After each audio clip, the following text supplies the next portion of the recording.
నంద్యాల జిల్లా శ్రీశైల మహాక్షేత్రంలో మహాశివరాత్రి బ్రహ్మోత్సవాలలో భాగంగా శ్రీ స్వామి అమ్మవార్ల నిత్య కళ్యాణ మండపంలో సదస్యం నాగవల్లి ఆస్థానం కార్యక్రమం నిర్వహించారు.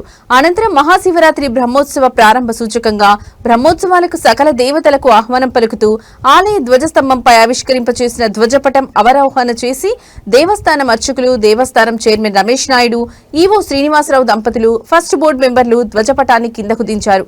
ఇవాళ జరిగే అశ్వవాహనం, పుష్పోత్సవం, శయనోత్సవం, శ్రీ స్వామి అమ్మవారి ఏకాంత సేవతో మహాశివరాత్రి బ్రహ్మోత్సవాలు ముగియనున్నాయి.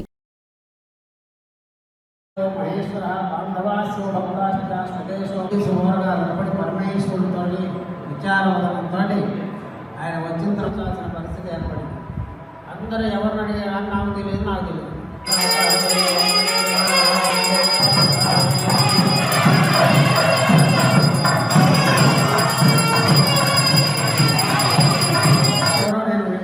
ఇప్పుడే పట్టుకొస్తానని చెప్పి అక్కడి నుంచి బయలుదేరి వెళ్ళిపోయి ఆ రెండు వెళ్ళినప్పుడు తెలియదు ముందు ఆ నాయకుడైనటువంటి శంకరదాసు అనే